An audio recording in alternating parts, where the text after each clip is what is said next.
I'm hoping that you started working on the homework, the project part.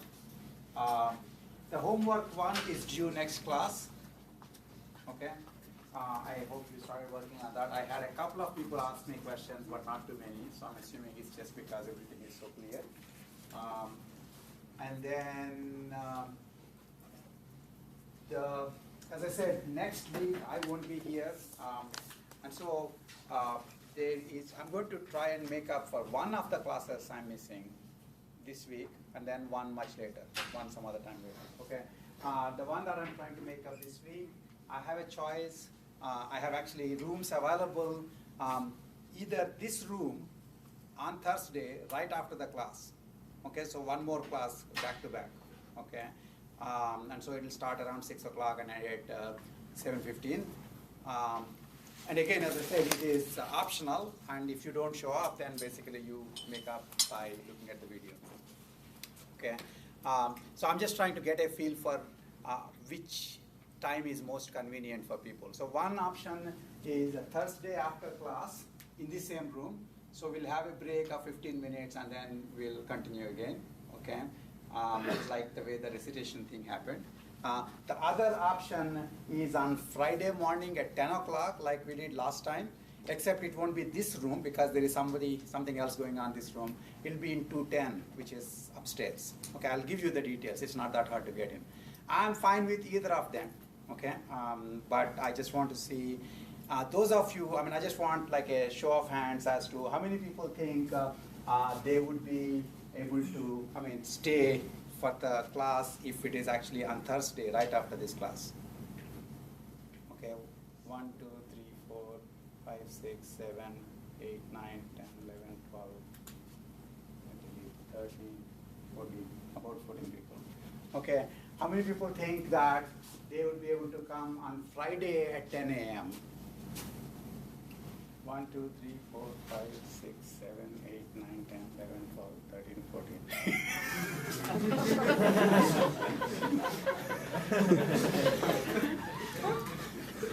Okay, so we'll do it on Friday. I think, I don't have any problem in doing it on Friday. I think it's likely that more transfer occurs. I just assume somehow that on Thursday more people are likely to be around. But there is a trade-off. I think you're more likely to be physically present but mentally absent if it is one class after other. The other one is, I guess it's easier in terms of,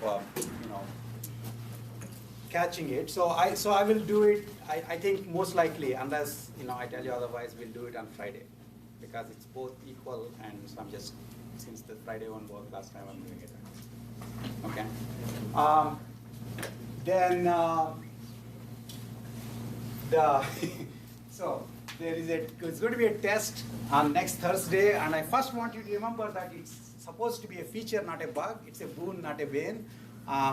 We don't have more tests because it's a lot of work, actually, grading tests. Okay, whether people tell you this or not, that's the reality.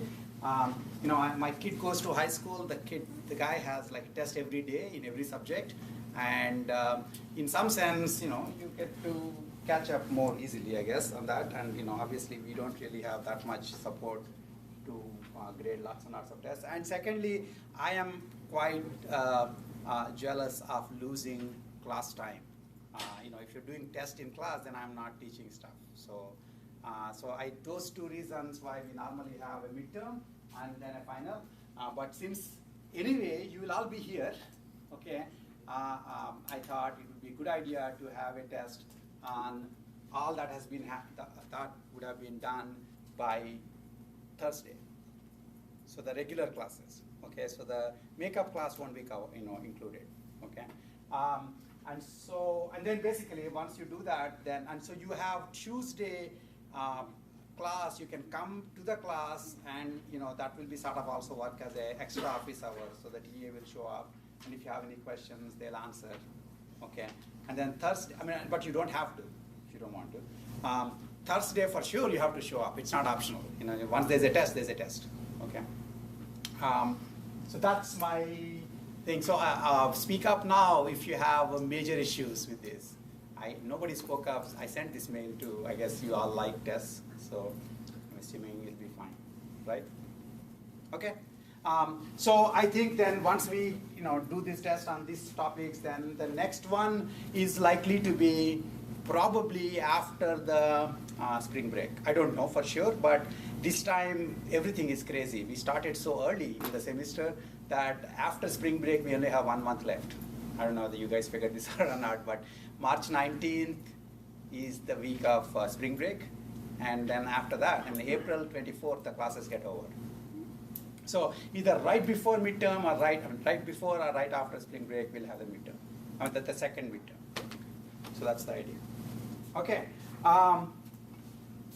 Any questions on any of these things? Yes. What is the format of the test? Like? I'll send you some, specimen tests. Okay. Do remind me if you don't hear back from me, but I'll send you specimen tests. But I mean, it'll be obviously, since I have fewer topics, basically, I'm mostly going to be only talking about what we have already completed, which is the agent models, and you need to understand the accessibility and all that stuff, which we talked about in the first homework. And we talked about types of problems. We talked about and we started talking about atomic agent. We talked about types of problems for the atomic agents. Then we started focusing on basically the single initial state problem, which is fully accessible. That's what we're doing. Okay, and starting today, we will actually start talking about propositional state representations. That means the state is not atomic; it actually has structure, and so that's what we'll start talking about today. Okay, and then essentially, it turns out that it sort of melts quite well with the search stuff that we have done till now. We're now instead of thinking that the states are being generated by this child generator function, we know that states are made up of state variables. We'll talk about it in a minute. Okay, but those are the things that will be covered in the exam on the test. Okay. Any other questions? Any questions further? Okay. So here is a little I guess refresher. So I'm going to flash heuristic functions here. Okay, and then I want you to tell me, for each of them, is it in, admissible heuristic? Is it informed heuristic? When I say informed, then compared to what, obviously, right? The most informed heuristic is the perfect heuristic. And if I show two heuristics, you can talk about whether one is more informed than the other. Okay, so I'll show you some pictures. This is H star. Keep that in mind. Okay, is it admissible? Yes. Of course. Is it informed? Yes. Yes, it's the most informed there can be. Can somebody tell me whether, if this is indeed H star and these are all the search nodes, can somebody tell me whether this problem has a solution?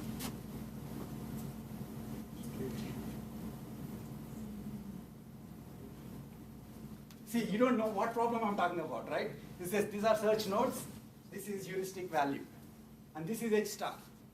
Okay? It turns out that there's enough information in there to realize whether or not the problem has solution at all. No. Why not? Because it's not hitting the zero value. Exactly. If H star doesn't hit 0, that means there is no goal. There is no node for which H star equal to 0. You see what I'm saying? In fact, this was a bug in my picture. I converted it into a feature.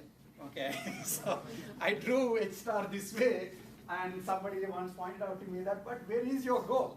It's never becoming 0. And so in fact, then, you have to assume that this continues and somewhere it is hitting zeros. Okay, otherwise this is a useless problem. It's a problem with no solution. Okay, but it is worth understanding that H star will hit 0 if in fact there is a goal, right? Because H star can't be anything other than 0 at a goal node. Okay, fine. Next, here is H1. Okay, again, imagine that, I'll give you this window, there may be other things going on there. Just make our decisions based on this window. Is H1 admissible? Okay, by the way, again, this is one of these things, if you think it's not then make a point to yourself that you should understand why it is admissible. I mean, anytime, obviously, I'm looking at the class, but unless we have these clickers, I don't know whether all of you actually got those concepts or not. But if you did not agree with the answer, then make sure that that is your opportunity to learn. Okay, H1 is admissible. Okay, how about H5? No. Not admissible. Okay, which of these heuristics is likely to do more least search? It's fine. Remember that, okay? H5 will do least search, and yet it's not admissible. You'll just say, I'm done, and then there's no solution, okay? Even though there may be a solution. Here is H4. Not right. That was the question that you came by and asked me just now, right? I mean, so basically, H4 just crossed over, and so it's not admissible. Here's my other question. If you were to use H4 in your search, are you guaranteed not to find optimal solution? Remember what I'm asking. Are you guaranteed not to find optimal solution? No, you're not guaranteed. You're only guaranteed, so you're only not guaranteed to find optimal solution. Do you understand? You're not guaranteed to find optimal solution. That doesn't mean that you're guaranteed not to find optimal solution. You sometimes might still find optimal solutions, even with inadmissible heuristics. But since there is no upfront guarantee, you would never know whether it is really optimal or not. That's the problem. Okay? And not knowing whether it's optimal or not is as good as being inoptimal, because you have no clue, really. Okay? H2. This one. Is that admissible or not? Yes. Okay, now I have H2 and H1. Is H2 better, worse than H1? Better. H2 is better, because at every point H2 is higher than H1. So in fact, you can easily prove that if a node has been expanded by A star search using H2 as heuristic, it will also be expanded by A star search using H1 as heuristic. That's what domination means. Just a second. Okay? That means everything this guy expands, this guy will expand. So this guy does at least as much work as this guy. And that also means that every node that H star expands is going to be expanded by every possible admissible heuristic. And if you are not expanding some of the nodes that H star expanded, like for example H5 won't, I can use that against you to make you be inadmissible, basically, because that I can make that node be the goal node. Yes, sir. If H1 and H2 crisscross on the graph, That will be coming. That's H3, right? So you have H3 now, which is like that, okay? So I have H2 and H3. Is H3 admissible? Yes. Yes. Is H2, H2 is admissible, so is H3. The question is H3 more informed? No. Did I just waste your time by telling you about H3? If you already know about H2, and I also told you about H3, could you have used this knowledge to come up with a heuristic that's more informed than either of them? Yes. How? Take max. That's one of the smartest ideas in admissible heuristics. If you have two admissible heuristics, you take a max of them, you will still be admissible. If you take two admissible heuristics, you take a sum of them, will you be admissible? No. If you take the difference of them, will you be admissible? Yes, as long as you say negatives are 0. But would you ever do it? No. Unless you have been, hit on the head multiple times.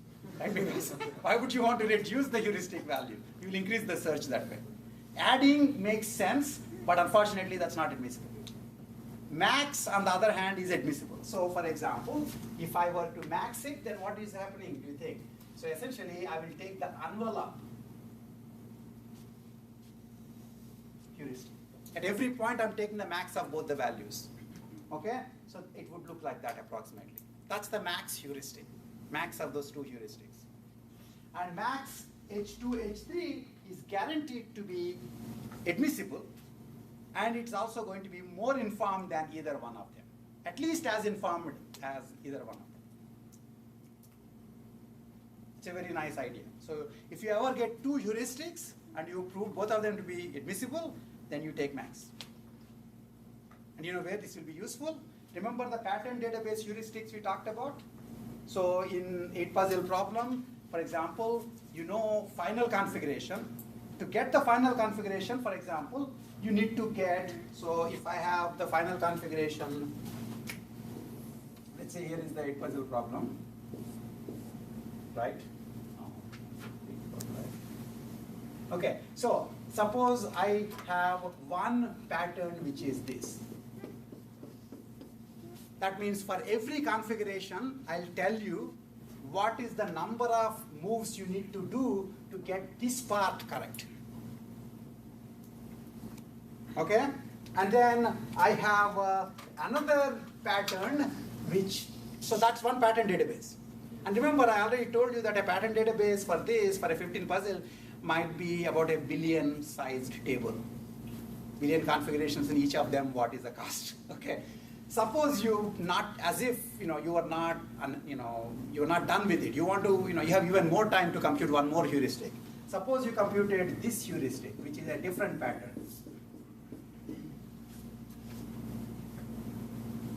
Right? For any specific node, this and this both are admissible, and yet one of them may be higher than the other. You take max, you do better than both of them. You see what I'm saying? It's not just a silly idea in this picture. It has beautiful applications.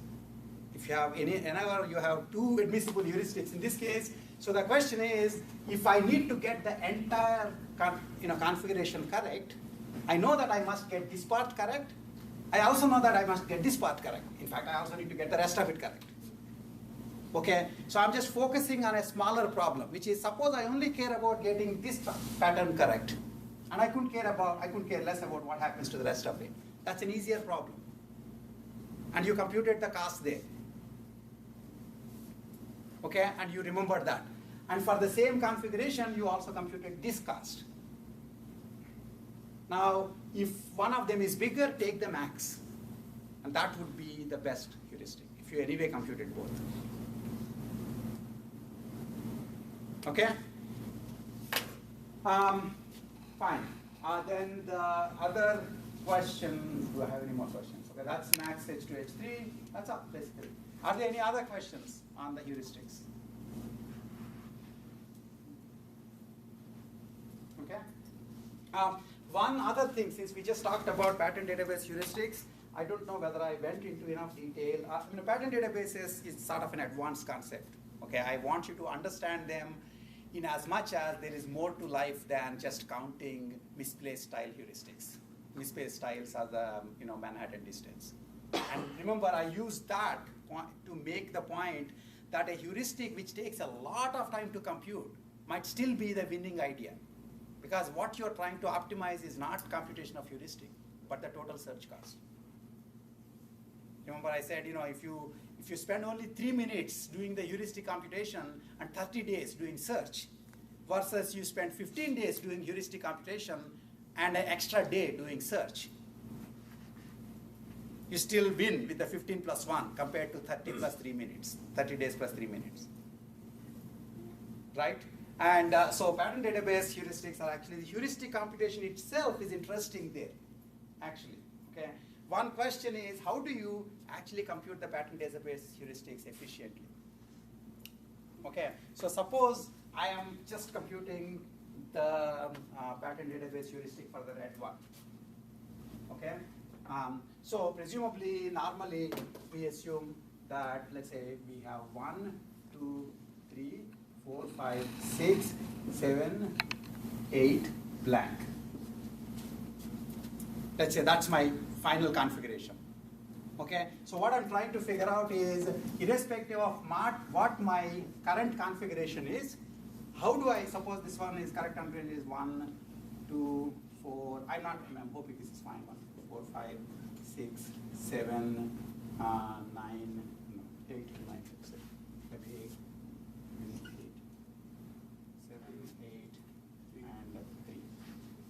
That could be one configuration. From here, how many moves do I need to do to get at least these guys into correct order? That's what the pattern database heuristic is telling you. So you really couldn't care less about what happens where 5 winds up going, where 7 winds up going, because 5 and 7 are not in the pattern. Right? That's why it's an easier problem than solving the full thing. Okay, but how do I efficiently compute this? An idea is the following. Actually, surprisingly, the thing that we have given up for dead, the breadth first search, is actually the way to compute the entire pattern database. Because in the case of pattern database, what you're trying to find is all sources the same destination. So that is, for every initial state, you want to know how far is it from this. Right? Okay? So what you could do is you start from the full configuration. You start from the goal configuration. Okay, that means you start search from the goal configuration.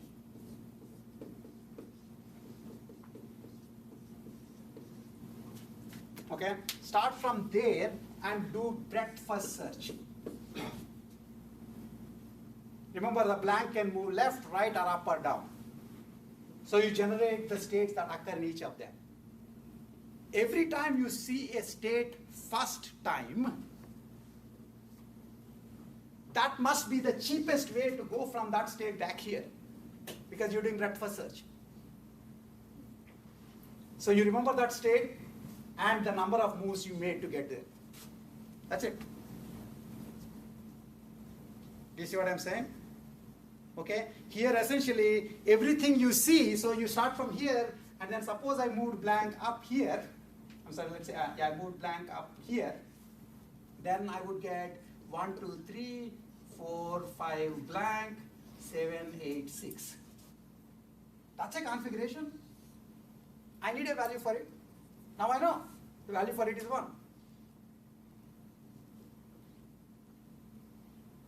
Cute idea, right? I mean, basically, you're just doing blind breadth first search. And because breadth first search is guaranteed to find the shortest path to any state up front, as soon as you find that state, you also get to write down in the pattern database. Yes? But when do you stop? When do you stop? Whenever you feel like. One of the most beautiful things, and I mean it completely seriously, one of the most beautiful things about heuristics is you can be as aggressive as you want and as laid back as you want. Think about the following scenario. Suppose you ran this and you felt as if you really don't want to spend more than 20 minutes doing pattern database computation. So you run the breadth first search for 20 minutes. For whatever you find, you construct the database. Okay. Now, during the search, when you find a state and you need to find how far it is from the goal state, you check if that state exists in the database. If so, you know what its value is. If it doesn't exist, that means you haven't found its better heuristic, so just revert back to the cheaper heuristic, which is just count the number of misplaced tiles or count the Manhattan distance. You would still do better than the guy who does misplaced or Manhattan for every state. Do you understand what I just said? This is actually, I can't overemphasize the use of this, which is if you push your work into the heuristic, you get to be as relaxed as you want, and you could be as aggressive as you want. Okay? I mean, there is a way of actually checking that you found all the states and then stopping. But the more interesting question is, why do I need to do that? It's not like I took up on, it's not like I'll get a badge for computing the pattern database heuristic correctly. I get a badge for getting done with my problem fast. Okay, that's a pretty deep point. Okay, any other questions on that?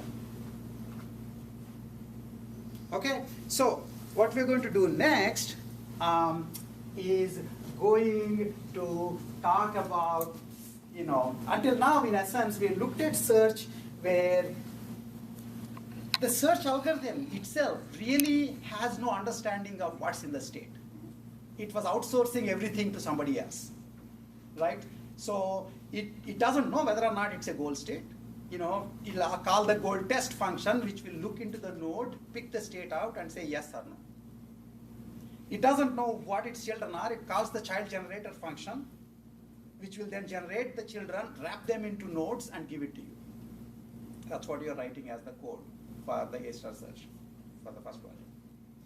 Okay. Now the interesting thing is what I mentioned earlier, that an orthogonal issue is whether you are looking at atomic representations of state, where states are indivisible, or propositional or structured representations for states, where you know what's inside the state. And one of the first structured representations is state variable representation. That means each state is made up of the values of a certain set of state variables. That's what it is. Okay. Now it turns out that if you have done any EE course, any electrical engineering course, etc., in your life, you would have heard of probably state variable models. If you have done some logic course, you would have heard of propositional logic. And we basically consider if you have state variables that are discrete and Boolean, then that's basically propositional models. Boolean means they can only be true or false. If they're discrete and multi-valued, they're the multi-valued state variable models. If they're continuous, that's the kind of stuff that control theory folks, electrical engineering folks have always talked about. If you didn't hear about it, that's fine. Okay. Mostly what we'll be doing today is start thinking of Boolean state variable models. Much of what I say for Boolean state variable models will also hold for multi-valued state variable models. But it's not as easy to extend it to continuous state variables, which we won't do here. Okay? So my assumptions now is I don't any longer assume that the states are atomic. I assume that the world is made up of states, which are defined in terms of state variables. Okay? And that these state variables can be Boolean. That means R multi-array are continuous, but I will basically look at Boolean first. Multi-array means multi-value. Okay? States are complete assignment. If you say you know the state, that means you know what is the value of each of the state variables in that state. That's what you mean by saying I know the state. Okay? And so if you have k Boolean state variables, since each of them can independently take true false values, then you have 2 power k different state configurations. So another way of looking at it is if you are stuck with 1,024 atomic states, instead of thinking of 1,024 atomic states, you can just think in terms of 10 state variables, which is 2 power 10 is 1,024. So it's a logarithmic reduction in terms of what you will be focusing on. It's not that the problem went away, it's just that the representation became more compact now. Okay? And so k Boolean state variables will give you 2 power k states. And now the interesting thing is if the states are now in terms of the state variables, instead of asking a child generator function to take an atomic state and tell me what new states will come, I can actually have a model of the world where each action is specified directly in terms of what it does to each of the state variables. You can say this action can be done only if in the current state, this state variable is true, this is false. And if it is done, it will then switch on this state variable, switch off this other state variable. There is a description of an action for you. So actions doctor the values of the state variables. Again, this is not completely out of the blue for you. You must have seen, ideas of state variable models in some guise or other before. If so, it's not completely, surprising for you. But we are coming from atomic states, so it's kind of interesting that you can do this. Okay? So actions change the values of the state variables, and the applicability conditions of the actions can also be specified in terms of what is true in the state to which this action is applied. Now, this is all abstract discussion. The very next slide is all concrete example. Okay, so when we go to the next slide, if you wish you had some abstract description, come back to this. Okay, that's basically the idea of state variable models. And much of what we'll be doing in dealing with these state variable models is figuring out how having the structure of the state improves search. We will still be doing A-star search. We'll assume that we'll still be doing A-star search. So the question is, why does A-star search become more easy versus harder? Because we have this representation. Furthermore, would generating heuristics be easier now that you know the structure of the state? Those are the things that we are kind of, you have to keep in the back of your head. Yes? So this 8 puzzle problem that we were talking about, you said that that is atomic state. Mm-hmm. But it seems to me that that is also state variable where... No, you can decide to convert anything into state variable model. My only point is, if your search algorithm doesn't care about the internals of the state, and in the A-star puzzle, what you will be doing, this point is subtle in the sense, in the A-star search code that you will be writing, the only part of the search algorithm that actually looks at the internals of the state is a procedural code. There's nothing declarative about it. Declarative means there's nothing that is explicitly stated. This piece of code knows what's inside. It's like I use my car as a black box. Okay? I drive it, it drives. If it falls, I take the entire car, take it to the dealer, and if dealer also uses the car as a black box, then the dealer will say, just buy a new car. In fact, more and more that's what we do. In fact, in many, there are international students here. In many countries, if something breaks, you actually fix it. In US, oftentimes, you just throw it away and get a new one because, because probably most people don't know how to fix it. Except, I'm just impressed at the, prevailing optimism of the guy who just started a, you break it, we fix it store right below. Okay, so there's that one guy who is like, obviously going for the other side. So now if I take my car, or if you take your broken iPad or iPod to that guy, you're taking it to him because you have no clue what went wrong. So for you, it's just a black box. It works or not works. If it's also a black box for him, you are stuck. Okay, but if you take it to him, he understands, hopefully. So for them, they know what's going on with it. But then, if you don't know how cars work, and the mechanics are trying to explain to you that, various, inductance capacitances are having the various other problems with various thingamajigs, and you say, what? Okay, because you have no clue about the structure of the car. So even if they understand it, you don't know. Okay, and if you do know the structure of the car, you might probably do better in driving. For example, if you know that the suspension can brake if you keep actually going over speed breakers without stopping, then you might actually take that into account and improve your driving. Instead of just waiting for the car to brake and then take it to that system to brake and take it to the dealer. So the point again is, here the child generator functions know what's going on in this. And they know it whatever which way. I mean, if you ask the mechanic what exactly is going on in the car, they might just say, I'll fix it for you. Why do you need to know? That's procedural. A declarative means I know exactly what's in the state. You know it, I know it. And then, so either of us can fix it. Okay? Any other questions? Okay, so here is the example. Okay, the example is one more example. So we've been looking at 8 puzzle problem. Now I'm going to look at a different toy problem. It's a useful toy problem to keep in mind. Just as search can be applied to any kind of problem, but we just looked at 8 puzzle problem. This atomic, propositional models can be applied to any kind of problems. You can model any arbitrary complex domain, but we'll look at a very simple domain called blocks world. The idea in blocks world essentially is quite simple. You have a bunch of blocks, named blocks, sitting on a table. Okay, so let's say you have some named blocks A, B, C sitting on the table in some configuration, and you want them to be in some other configuration. So you might want B in the bottom, C on the top, A still on the table. This is my initial configuration, this is my goal configuration. Okay, and what's more interesting is I might specify this goal configuration as that C should be on top of B and A should be on table. And notice that I did not say what B should be on top of. Okay, so I might just specify the goal partially, saying the things that I care about is C should be on top of B, and A should be on table. So now this is a goal state, so is this.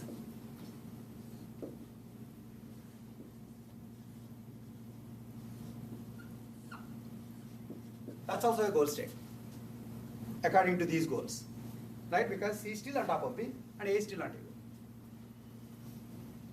Okay, so you just specify what you care about, rather than saying this is a goal state, this is a goal state, this is a goal state, which is what the goal test function was saying, in effect.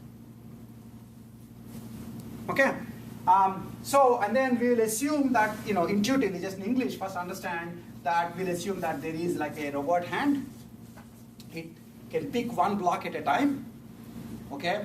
And so it can pick up a block and put it on another block.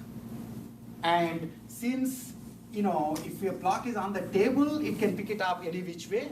If a block is on top of another block, if you want to take B, let's say maybe J, okay? You want to pick J from off of B, you should be more careful because, this entire block, the stack might fall off.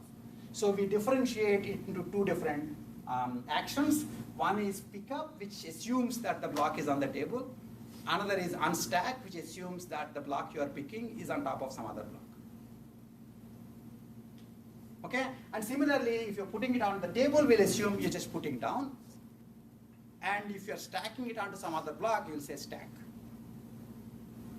Okay, so those are the actions. Pick up, put down, stack, unstack are the actions. Okay?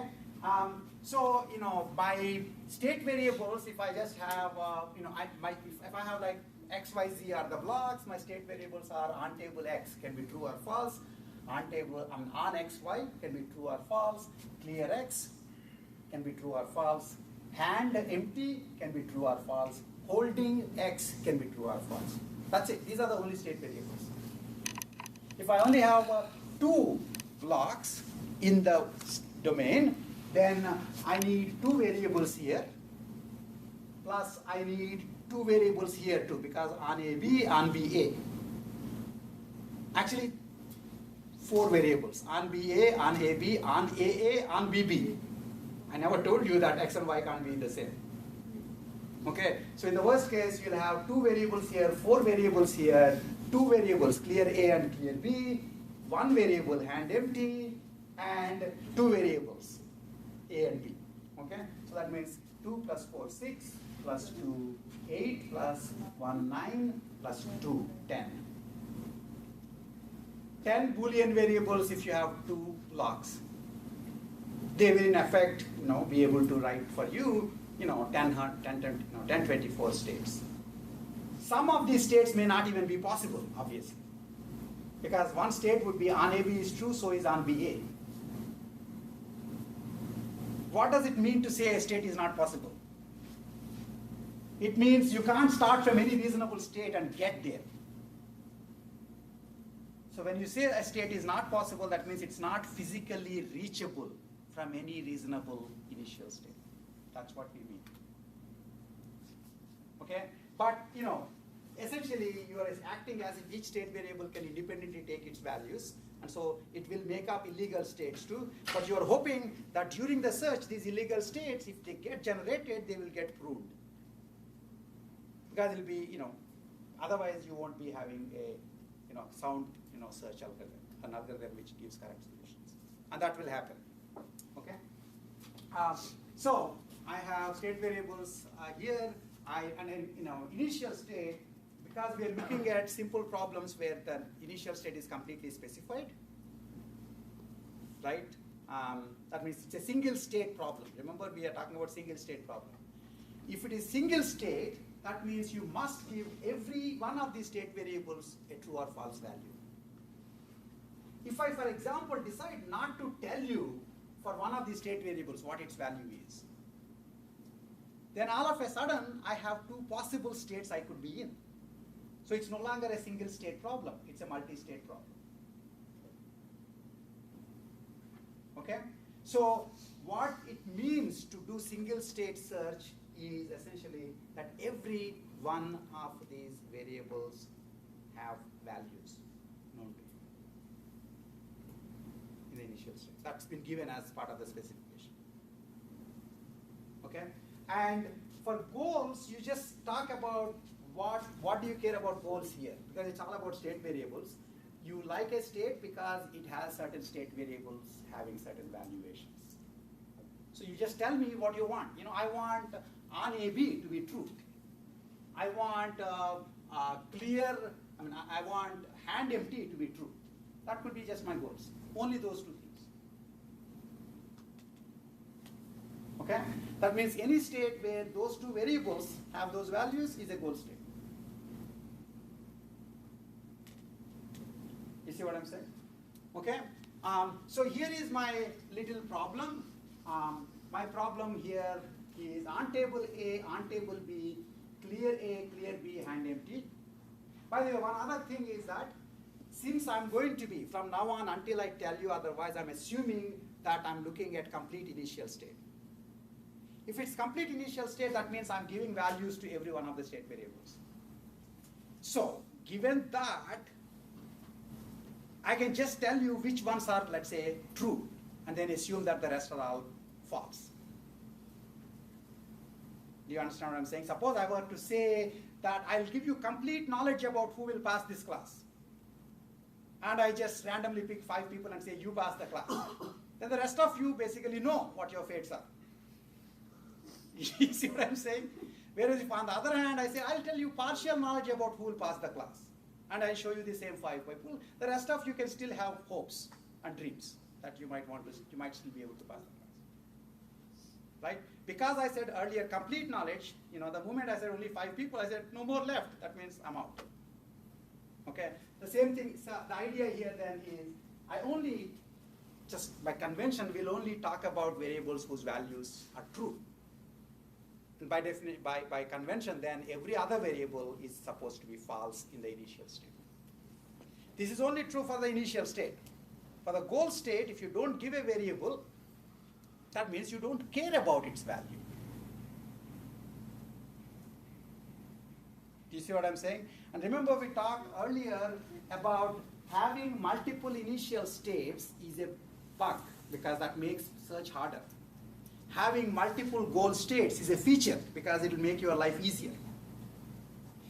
Right? Equivalently, having a completely specified state, that means knowing all the values of all the state variables in the state, is a feature because that makes the problem easier to solve. And having only a partially specified goal state is a feature. That means the designer only cares about those variables having those values. And why do you care about what happens to the rest?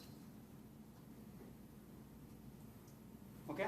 So the goal states are always partial and the initial states are completely specified. Okay? Okay.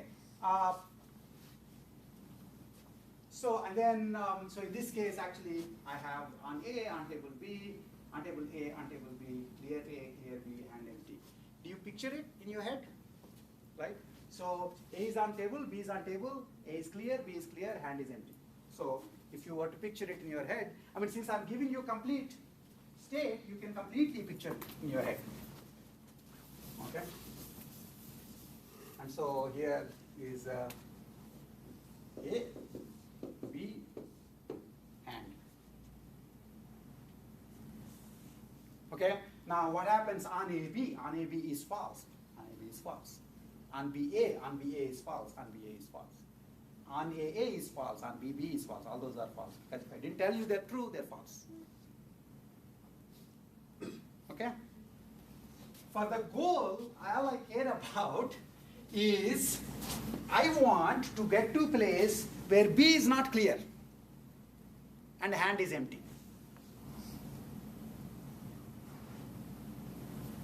Again, real life is like this. Nobody tells you, people tell you so in fact, B is not clear, hand empty. Do you see, give me a state where B is not clear and hand is empty. How can I go from here to a state where B is not clear and hand is empty? A on top of B. A on top of B. right? I mean, you wish I told you that, right? It will be a simpler problem to solve if I said what I want is A on top of B.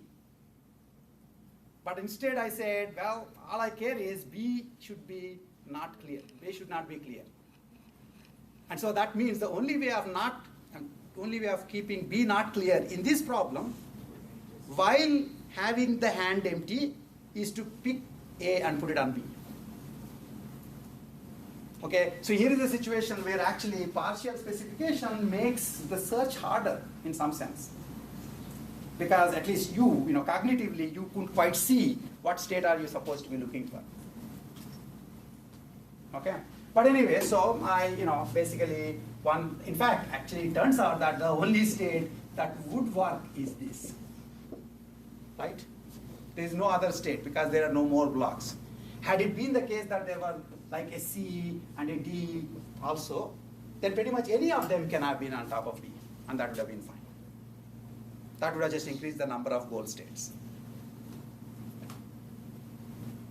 Right? Okay, so, but that's reasonable. I only care about what I want. And normally when we say it's a trick question, essentially what happens in the trick question is what the question is asking. To get that, you need to do something else that indirectly gets you to the answer. That's what happened here. Okay? And it's not that you can't talk about more simple problems. I'm just picking a tricky problem just so that will work also as a nice pedagogical exercise. You can do a much simpler problem where you can say A is on top of B and empty. And that would be a goal state too. And you can try that. Okay, are there any questions at this point? Yes? How does it make the search harder? If you are... No, I think I won't get into that right now. I mean, actually, I think it makes it harder cognitively for people rather than for A-star search. Actually. Yeah. It doesn't make it But do you do A-star search in solving problems? Humans don't do A-star search in solving problems. We do depth first search. Okay, in fact, what we do is we work on sub-goals one at a time. At least there's a pretty good cognitive support that people tend, if they are asked to do A and B and C, they will try to work on, let's say, A first, and then after that's over, then they work on B, after that they'll work on C. And that's why we are hugely, hugely inoptimal. Because I can always put A, to be that huge time sink, and then you will be done. I mean, I always tell when I give midterms that please read the entire midterm before answering questions. How many people do you think actually waste time reading the midterm? Nobody, right? Work on the first problem, then work on the second, then the third, then the fourth. Assume that the teacher in their infinite wisdom had put the problems in the order that would make them easiest to hardest for you. Well, SAT apparently does that. I don't. The world in general doesn't for you. Okay? That's why you need to understand. You need to see what all you have to do and then prioritize how to work on them. And then we basically, just work on in some order, and then you try to do, what's called mean sense analysis, which is basically sort of depth first reasoning. And that's why you are surprised at these kinds of courses. A-star search doesn't have a problem. Okay? Any other questions? Wow, I can really see that the second half of the Thursday lab class would have been even more interesting.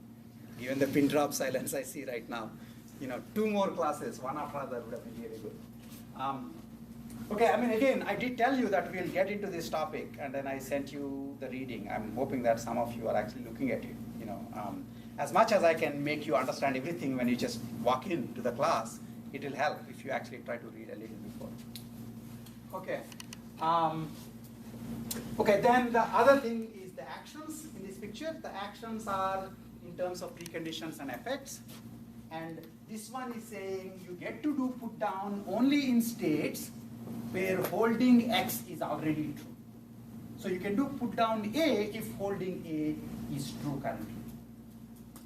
If so, in the new state, X will be on table, hand will be empty, because previously hand was not empty, you are holding it. Hand will be empty, X will be clear, because as long as you're holding the block, it's considered unclear. Okay, now that you put it on the table, the block becomes clear. And since you're not holding it anymore, you're not holding it. Of all these things, you probably are most surprised at this.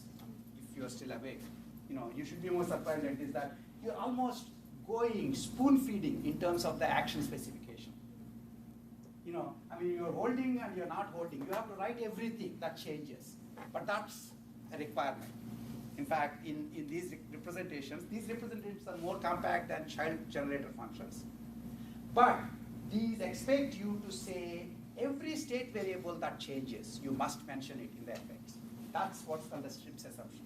And much later you'll understand why that is needed and whether there are ways of avoiding it. But for now, assume that that's a reasonable thing to do. If you have an action that changes some state variable, it should tell you that it changes that state variable.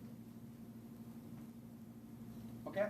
So it changes these state variables, so all the ones that get changed, you write. Now notice I said it only needs to say the ones that it changes. But before this action took place, there could be many, many state variables whose values you know. Right? For example, we knew there are 10 state variables even for a 2-block problem. A 3-block problem might have like 15 state variables. A 5-block problem might have 50 state variables. Of which only 1, 2, 3, 4 state variables you told me what their values would be after the action. What happened to the rest of 50 minus 5 state variables? They remain the same. So you just bring them over. To compute the new state, you take the old state, put it in, and only change the variables which got changed by this action. That's essentially, I just told you, the child generation. This is basically the way of generating the state that occurs when you were to do an action in its current state. Okay? So, anyway, so one of the things we might do as a project on this thing is that you will get to probably take some interesting domain and write it in terms of these kinds of actions. And then feed it to some planning software. These are called, by the way, planning problems. Okay? Planning is search except on structured states. Okay?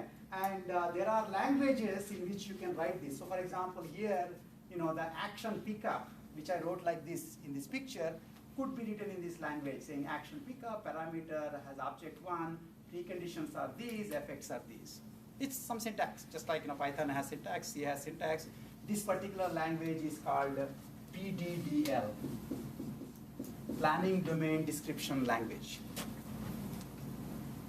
And if you were to write your domain in the PDDL, there are planning software, planning programs that are available that can eat them and solve your problem. So much of what, a project, for example, could be, for you to write an interesting domain that you care about into this representation so that you can solve it using the tool. And in the class, we'll understand how those tools work. Okay. Now, this is what I was just saying earlier, in just a minute back, that the one simple way of generating the child state, given a state and an action, is first check if that action's preconditions are satisfied in the state. That means if the action is saying certain preconditions, certain state variables must have certain values, make sure that they have those values. Okay? And if so, then first thing what you do is you kind of copy over the entire previous state and change only those variables that appear in the action's effects. And the action basically then clamps them to the values it wants. The rest were whatever they were before. This is not particularly hard. All I'm just saying is that, if I were to take, one of like this guy and I just, kind of remove his sweater, and the rest of him is still there. He's the same guy without the sweater. That's the only effect. Okay?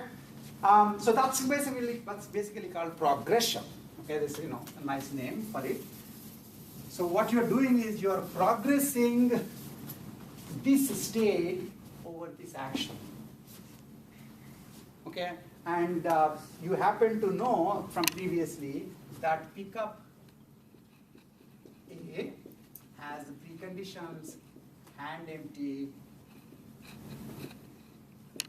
clear A on table A, right? And then the effects are holding A, not on table A, not hand empty, and not clear A. By the way, this sign basically means not. That means it's not true. That variable has value false. Just a shorthand. Okay. So when I'm doing pickup A action on this state on this particular state, I first check whether hand empty, clear A, and on table A are true. Hand empty is true, clear A is true, on table A is true. So I can do this action. When I do this action, first thing I do is copy over everything, and then basically override the variables that are mentioned in the effects with the values that are mentioned. So for example, holding A must be true. So it doesn't matter what its value was before, holding A must be true, so I'll write holding A is true. Okay, and then on table A must be false, so I'll write on table A false. And then hand empty must be false, I'll write hand empty false. And then clear A must be false, I'll write clear A false. Having done that, then the rest of them just take the same values as they had before. So now I have a complete state. Except notice that syntactically, I'm supposed not to care about negatives, I mean the false variables, right? Because I just only talk about the true variables. So at this point, I can actually say this can be removed. Because if you don't mention them, they must be false. By the way, there I made a big statement, which is if I start with a complete state, apply an action, I will still have a complete state. Did you just see that? Can you tell me when that won't happen?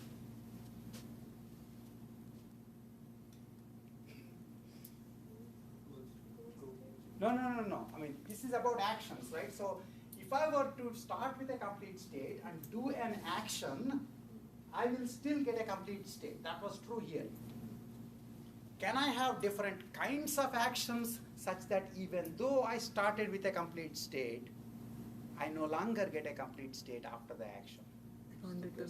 Stochastic actions. I mean, it's good to kind of make those connections. Okay? The reason you could go from complete to complete is because this is a deterministic action.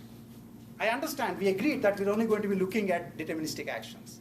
But you already know, heads up, that if you were to convert these actions into stochastic or non-deterministic actions, then the state will no longer be complete here. It will be a set of states. But since it's deterministic, if you have complete here, you'll have complete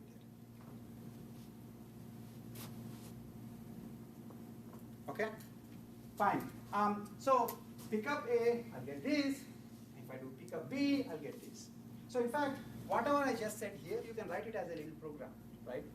And this program is independent of block's word. It only cares about there being a state variable representation for the states, and the actions are presented in terms of preconditions and effects. And it just directly applies such actions to such states and computes the new states. So instead of in the old search algorithm, if I go from a puzzle to some other problem, you need to change the child generator function. Right now, your child generator function just assumes, all it assumes is that you have state variable representation. And you don't ever need to change it. So that's an advantage, because now you can keep changing the domains by changing the PDL file, and the search will still continue because the child generator function just adapts itself correctly. Okay? So that's the advantage of having structured representations and having then child generator functions that exploit that structured representation. And Now the advantage of this now is that I can imagine, start from a state, I can, for each action, I can generate a new state using this little program, this is progression, okay? And then I'm back in business now. I'm like doing a star search now. All I need to do is to know when to stop, right? So I need a goal test, okay?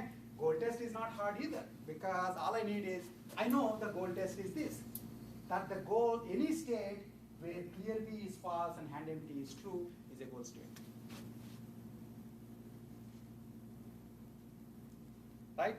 So, anytime I'm about to expand, I can check if the goals are all true already in the state. If so, I say I'm done.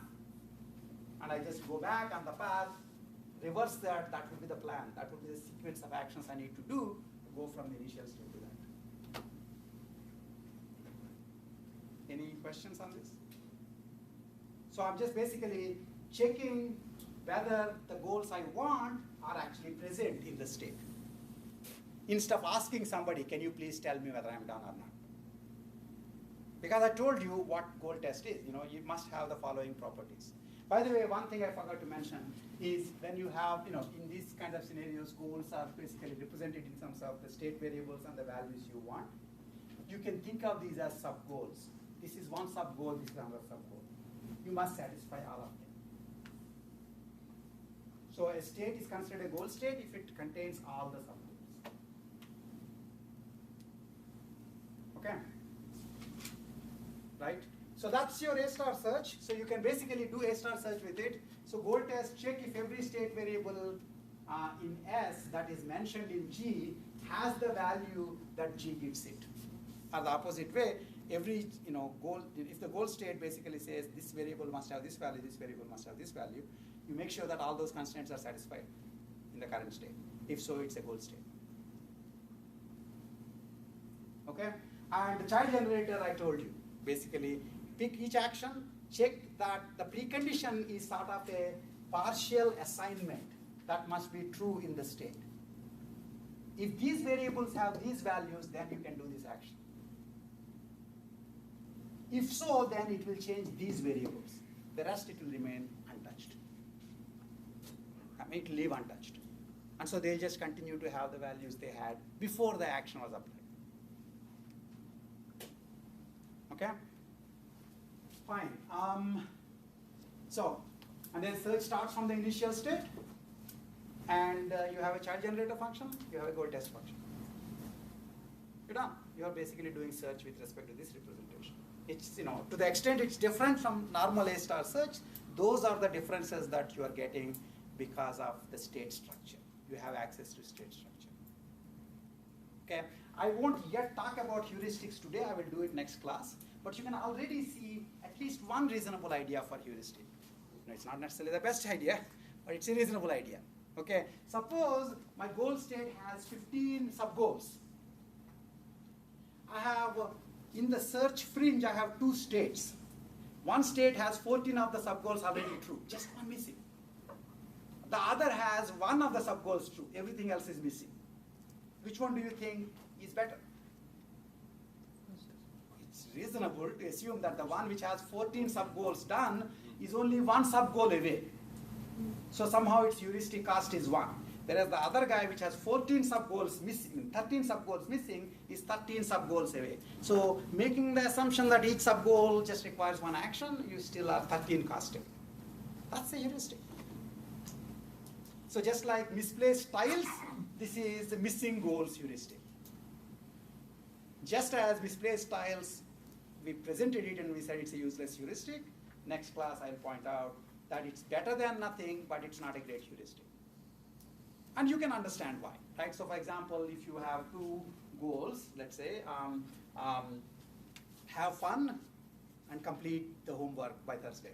Those are the two goals, right? And if you have two states, state one, where you go to a movie and you have fun, right? And then another state, you complete the homework, and then you not yet had fun. Which one is farther from the overall goal state? I'm hoping all of you realize which one it is, right?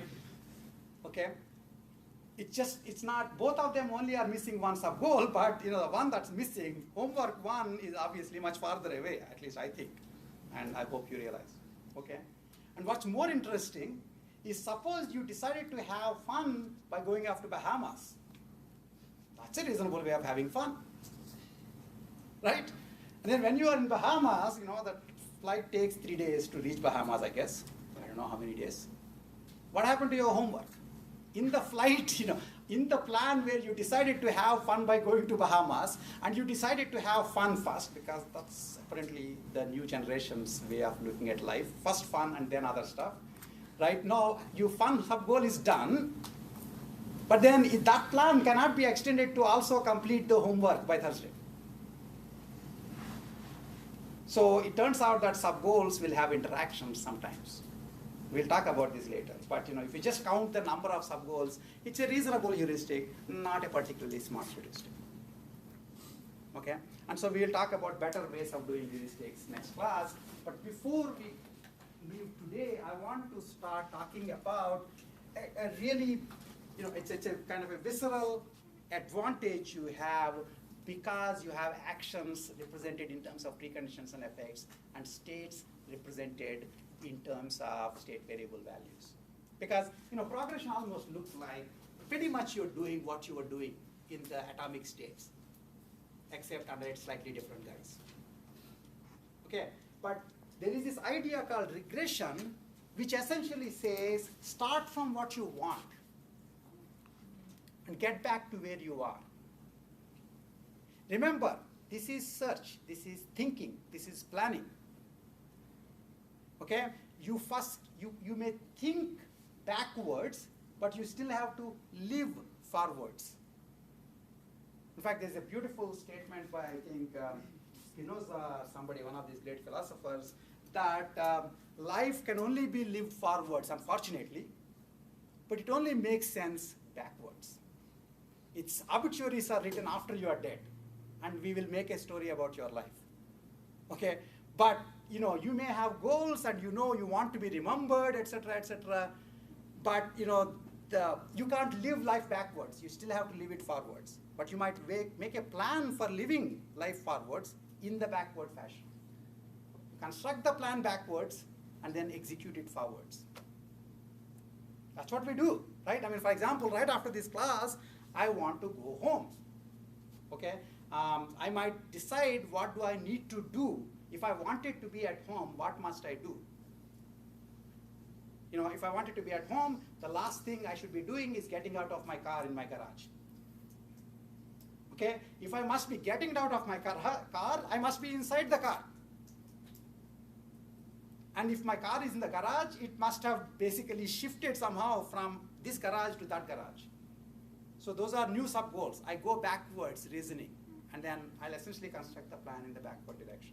But I execute it in the forward direction. This idea is called regression. And this is something that's very easy to do for this representation. It's not that it's impossible to do for the atomic state representation. If I have, let's say, a explicit graph model, and I say here is the initial state, these 5 are the goal states. Instead of going forward until you hit the closest goal, you can start from the goal state until you hit the initial state. Except the thing that you considered a feature, which is having multiple goal states, now becomes a bug. Because which goal state are you starting back from? You see what I'm saying? I have this goal, this goal, this goal, this goal. Whichever I need to get, when I'm going forward, whichever I get to first, that would be the best goal. When I'm going backward, I need to kind of almost do parallel search from these 5 goals to see whichever hits the initial state first, and say that is the best one.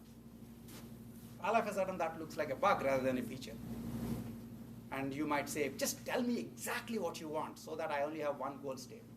If I have a single goal state, then backward search, forward search, the same. By kind of being nice to you, I made your life harder when you did search in the backward direction, because you had to consider multiple goal states. Right? That was true in the atomic state. here instead what we will be doing, is you can start with this goal state, not clear B and hand empty, which really is not a single state at all. I mean, in our problem, it turns out it happened to be a single state. But if we had more blocks, then there were many, many states where B is not clear and hand is empty. I don't know which of those states is the one I'm starting from. And yet I can ask, just like I did my garage problem, I can say, well, suppose the last action I do before I say I'm done is putting down A.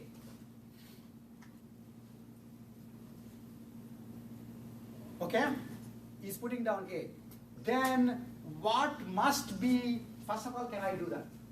For example, consider this. Suppose the last action I do, so the last action I do is putting down A. Okay? That means hand is empty after I put down A. And A is also on the table. Okay? So it's not against any of these guys. Okay? Whereas if my last action is, pick up A, am I allowed to do last action as pick up A? Why not? Because if I do pick up A, my hand is no longer empty. So it cannot be the last action. Maybe it's present in the plan, but it can't be the last action. Do you see what I'm saying? Like, my last action for getting to my home cannot be fill the gas, unless I happen to have a gas pump in my home. That cannot be the last action. The last action has to be get out of the seat. That has to be the last action. Okay? So you need to make sure that if you're considering what can be the last action, the search you're doing is, previously you're doing what can be the first action, now you're doing what can be the last action. Something can be the last action as long as whatever it gives as effects are not inconsistent with what you want. Holding A or holding B were not good because they wind up being inconsistent with this, what you want, which is hand empty. They're directly inconsistent, so you can't do it. If they are not inconsistent, then what I can do is see if they give at least some of the things I want achieved. So for example, the last action I do to get home is have a candy. I can do that. But why? I mean, having a candy doesn't change anything. It doesn't get me into the home. So I could, for example, reach home, keep eating candy after candy after candy, keep watching the DVD in the car, and then my wife will be thinking, what happened to him? He must have been really teaching hard today. And then at about 9:30, get in. All these additional actions I did, they had nothing to do with what I need to do, which is to be at home. There's nothing wrong in eating candy, nothing wrong in watching DVDs in the car, but it's redundant, it's not connected to the goal. So if the action that I'm putting in doesn't give at least one of these sub-goals, it's probably a redundant action. It is a redundant action. So now you already suddenly decided that for an action to be applicable in the backward direction, it must not do anything wrong. That means it shouldn't kill any of the sub-goals, and it should do at least something useful. That means it should give at least one of the sub-goals. And once we do that, we can actually also compute what it must be the state afterwards. That I'll get back when I come back next time. It's actually described here. The first thing we'll do next class is go back to this, and describe how you compute the state after you regress this state over this action.